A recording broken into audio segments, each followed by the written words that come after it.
quickly about what Open Farm Days does. For marketing, we're going to talk about the first steps, registration, and the importance of descriptions for your farm, which will go back to a lot of what Amber was saying about planning. And then we're going to walk through the social media guide.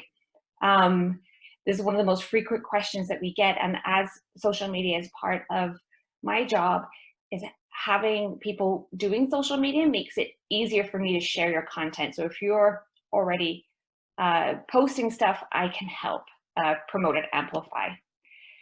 So I'm gonna play this video. Let's hope.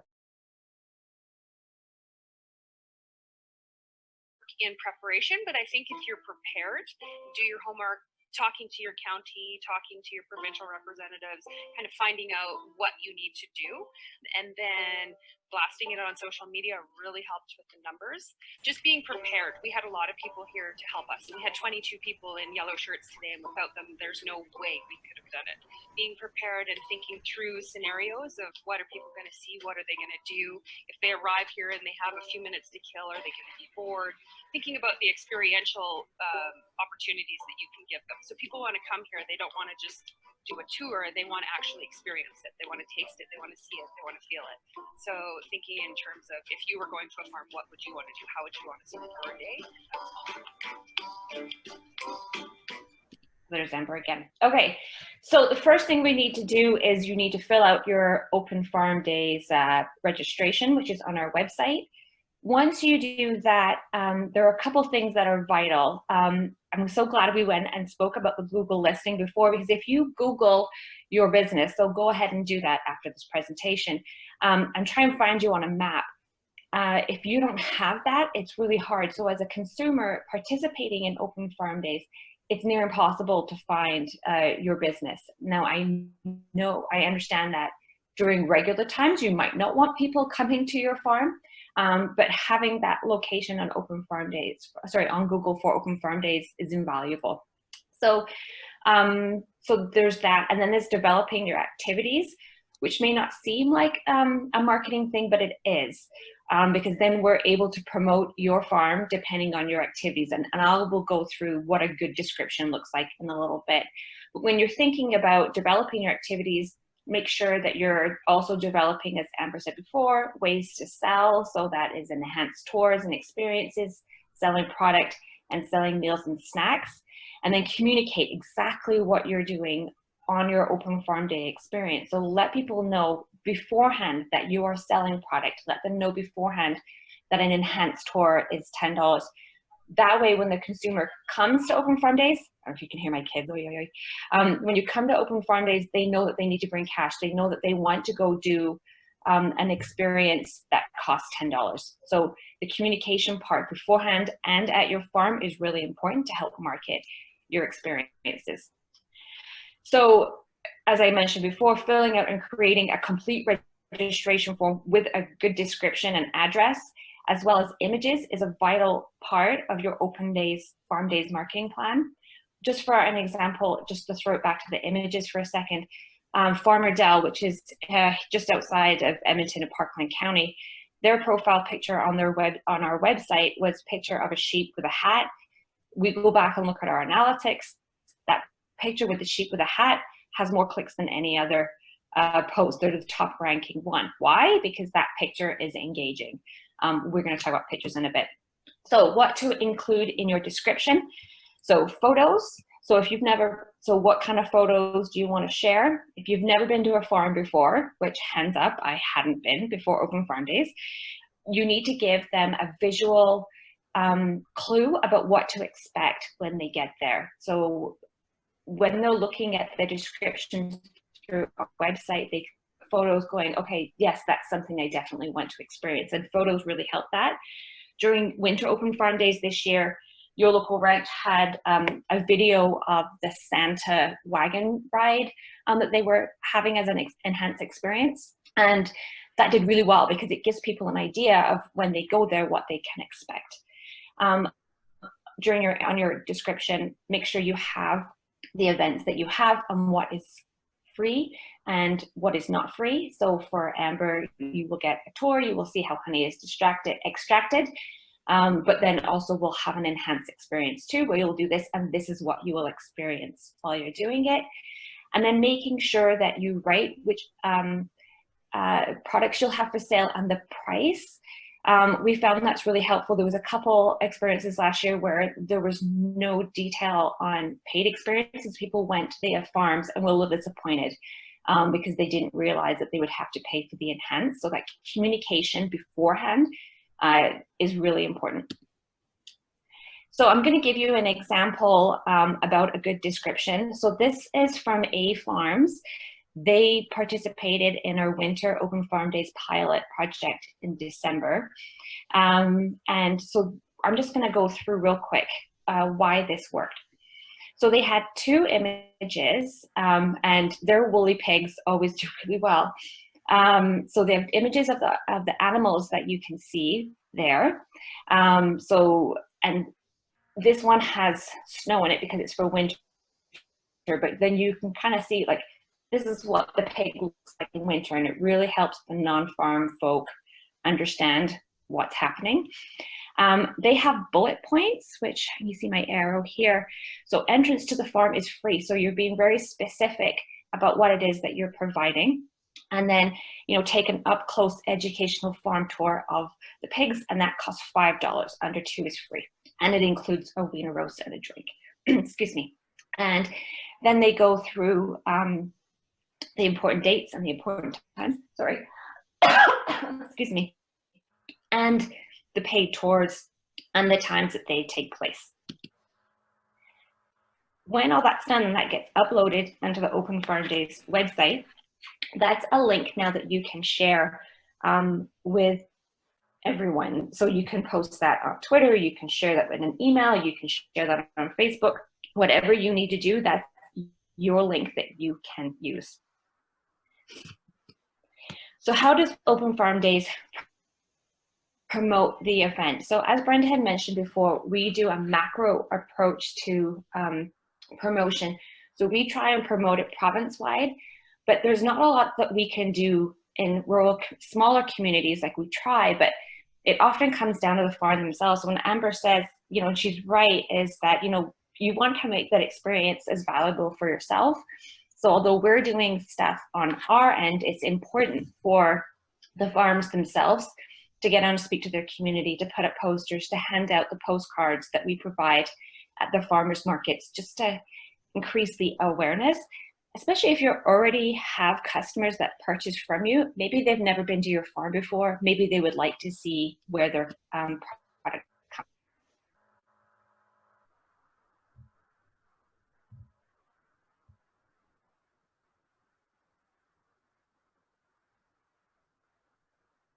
to, and the digital marketing and what we do. So we have host resources, and I'll show you right here how to get there. So you see the little arrow here. So you have host registration, and next to that you have host resources.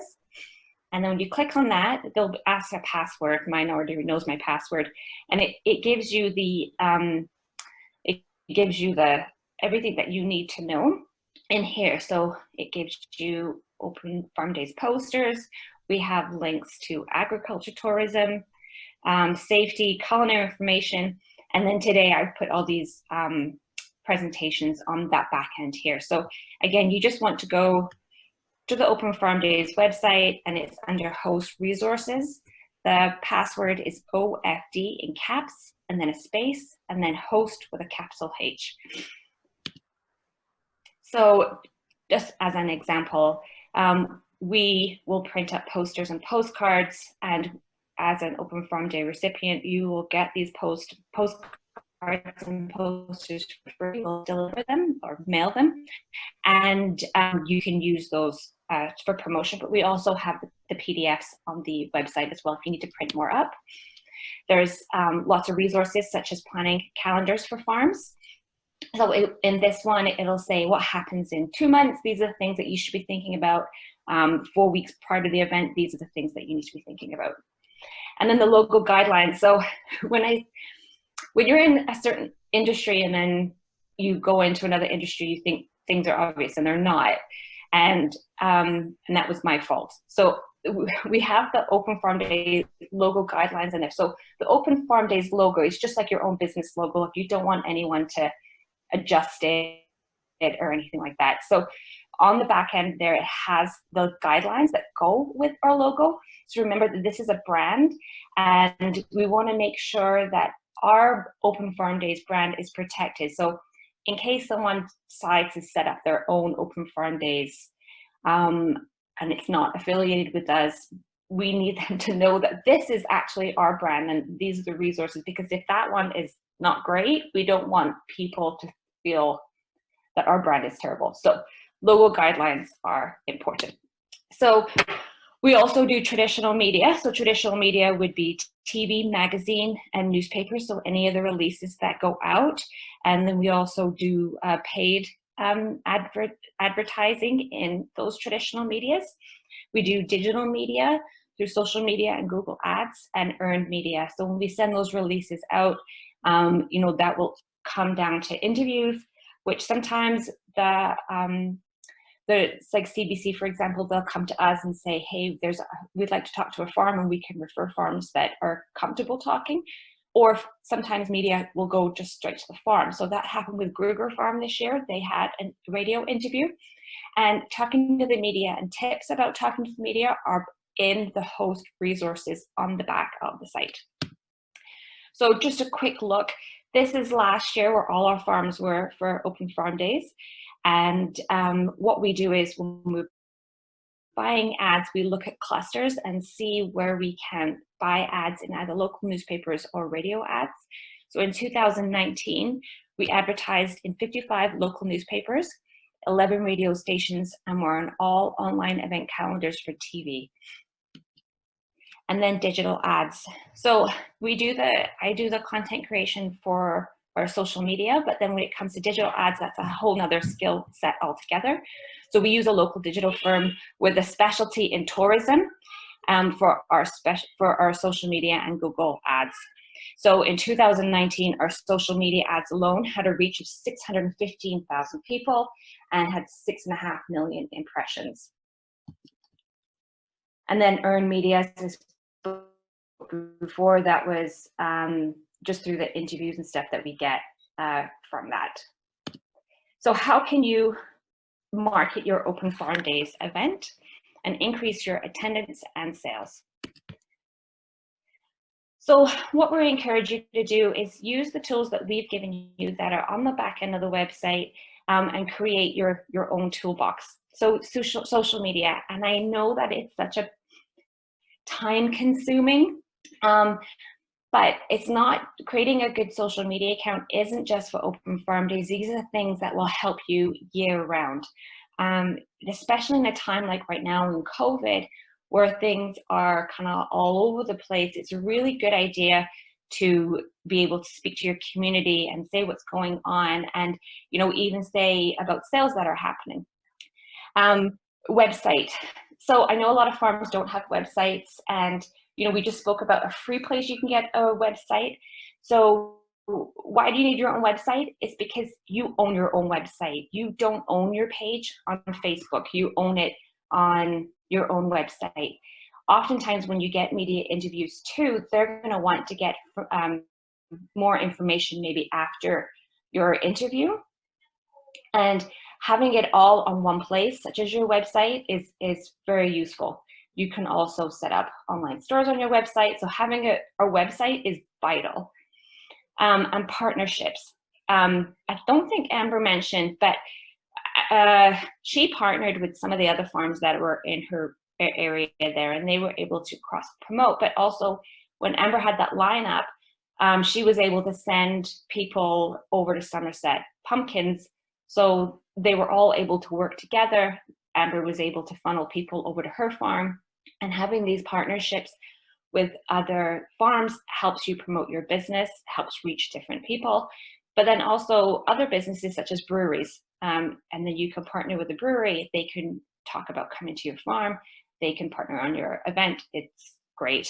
And then local connections. So find out if there's local community focus group that can help you, farmers markets that help promote, So, we usually talk about the online digital marketing, but the traditional marketing of word of mouth, of posters, of postcards, that's still quite effective. So social media is my specialty, so I can speak a little bit more to this. And if anyone has questions afterwards, please feel free to ask me, because this is the stuff I enjoy. So social media is a content beast, and it really wants you to be posting stuff all the time. And if you take one picture, you may not be able to use that picture again.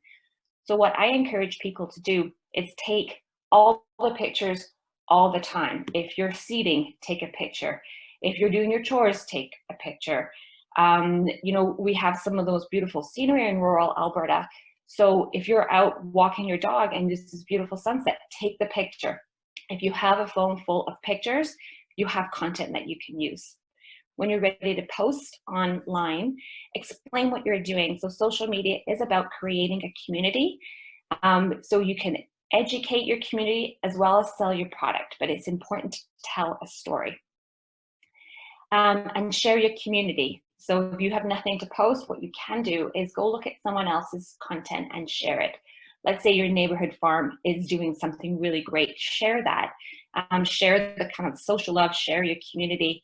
And if your community is interested in your farm, chances are they'll be interested in your neighbor's farm as well. So that's really great. And then know your platforms. So Facebook isn't the same as Instagram. Instagram is not TikTok. TikTok is not Twitter. Twitter isn't YouTube. So if this is all too much, what I always suggest is to pick one and do that one well. So pick Instagram and kill it at Instagram, or pick Facebook and knock Facebook out of the park. The other thing that I also suggest people to do is tag us on their posts, and that way I can see it, and then I can give some engagement to your posts as well. So just a really quick run through to the two biggest platforms, so Instagram and Facebook. So how do we Instagram? So take a picture. Pictures can include scenery, animals, equipment, product.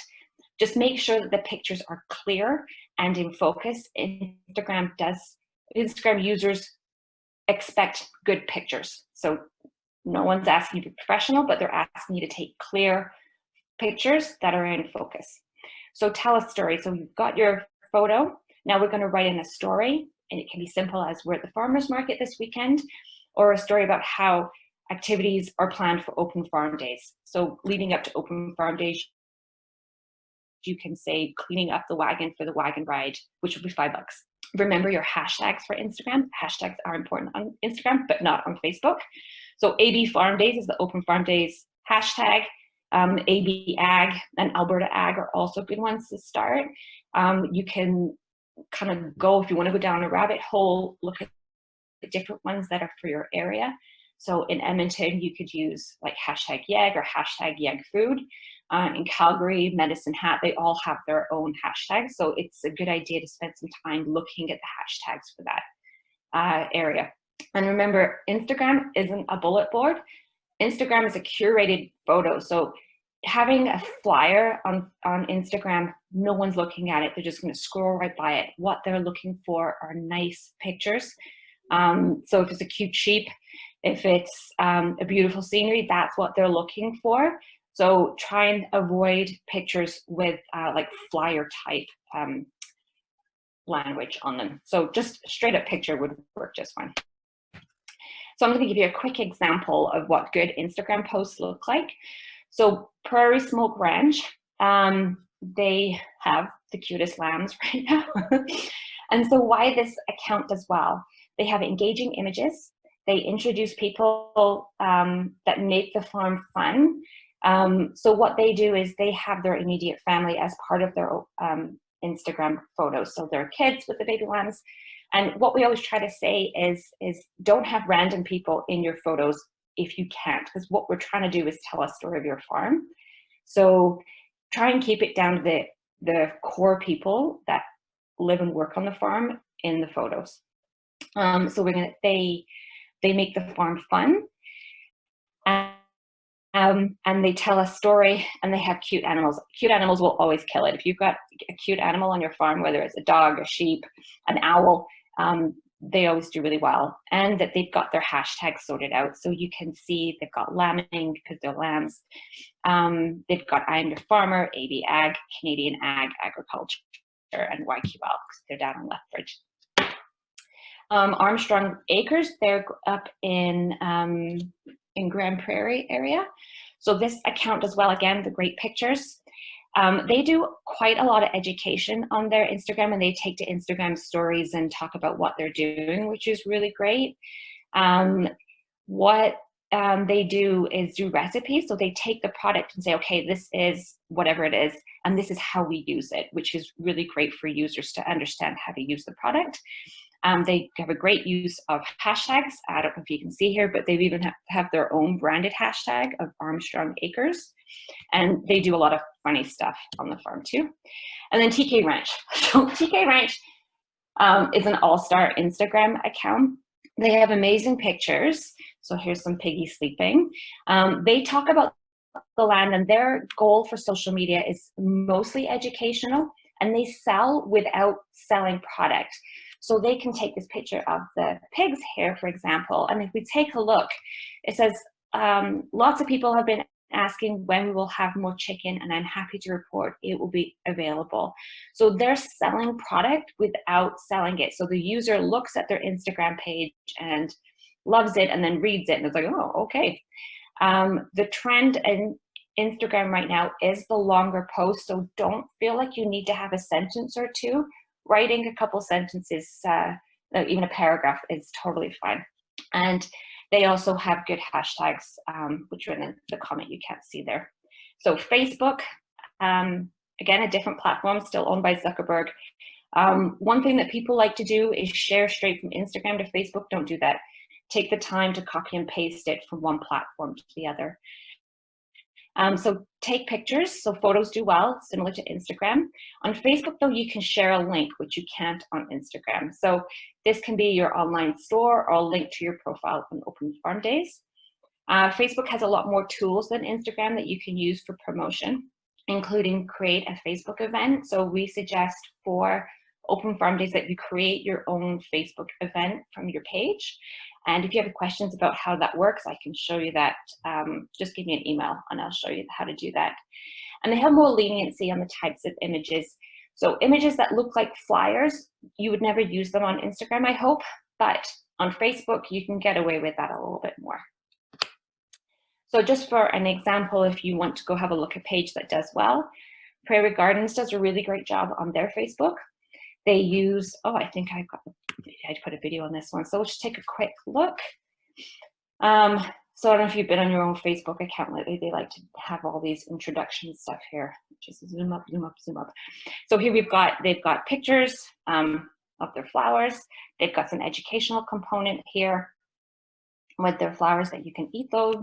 And then you can see that they're using events as well. So they're using the tools that Instagram provides them. So they're quote unquote free tools, so you might as well use them.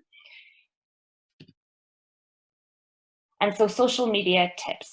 So your profile image, it's always tempting to put it as a cool picture you've taken, but your profile image should always be your logo. Always, always, always, always, always, always. And then if you want to change an image as part of your business, then do it on Facebook. You can change the cover photo of that, but your profile picture should always be your logo. And why is that? It's for branding. So when people see a Facebook page and they've got this blurry picture of grass, no one knows what that is. If you have your picture like Home Farms, because I'm here, then everyone knows that's Home Farms and they know what to expect. So it's getting customers used to who you are and what they expect to see. So we use videos. Videos get better engagement, but for this purposes, we're just going to say videos are interesting and they take the customer on a journey. For Open Farm Days, it gives them an idea of what the farm looks like. Again, if you've never been to a farm before, you're not quite sure what to expect. A video takes some of that anxiety out of it. You're like, okay, it doesn't look like a place I'm going to get killed at, right? So these are things that you need to think about. So even though you're used to what a farm looks like, people that have never been to a farm before have no idea what they're walking into. Videos are also really great for an educational point of view, where you can kind of show, like, I'm on my daily chore, I'm getting eggs, and this is what getting eggs looks like. Open Farm Days is about that educational component too. We really want people to feel comfortable and know about farming in Alberta. And engage. If a customer writes on a post, reply to them always.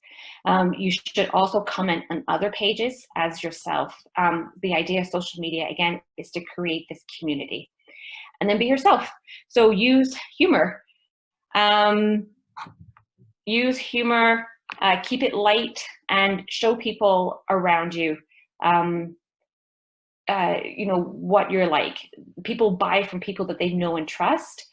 If they don't know and trust you, then they're not that they won't buy from you, but they like to buy from people that they know and trust. So keep it light, keep it funny, try and keep politics out of it as much as you can, unless, there's something big, but please just keep it light and fluffy, and show the people around you. In terms of marketing tools, these are the things that I would suggest.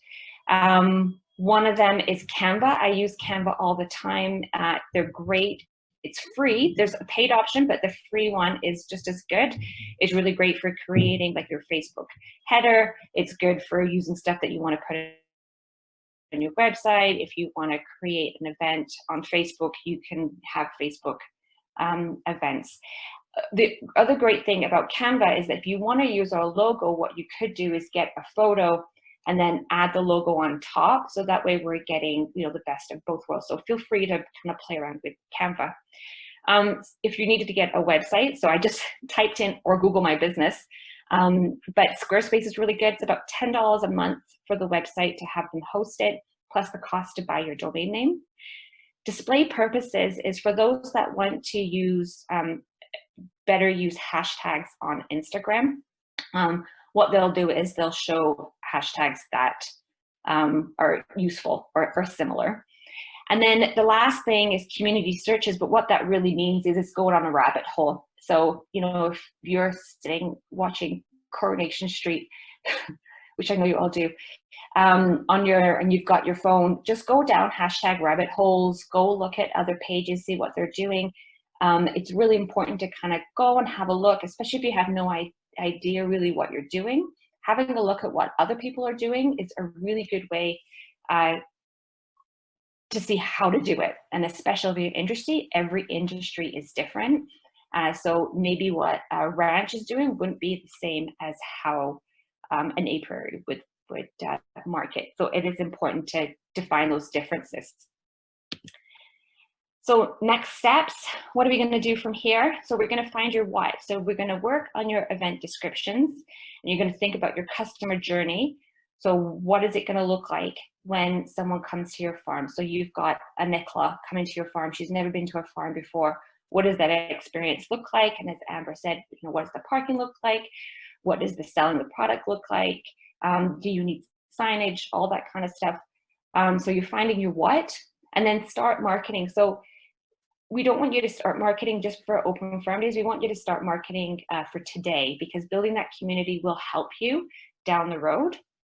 And then also reach out to your community and other ways that you can market your farm and market your event going forward. And lastly, I'm happy to help. I'm happy to do any Facebook audits or Instagram audits if you like. So email me for any marketing help or questions. We do have a Facebook group just for Open Farm Day hosts, so you can find it on our Facebook page. And there is a question there, and I've put the question on only because we've had like random people from like Manitoba and Ontario asking to join the group. So I have a question on there, and it says, what is your Open Farm Day farm name? Just put it on there just so I know that you're an Open Farm Day host, not a random person. And then on Fridays, I do community shares on Instagram stories. So feel free to tag me at any given time on Instagram, and then I will share your posts on Fridays. And that is it.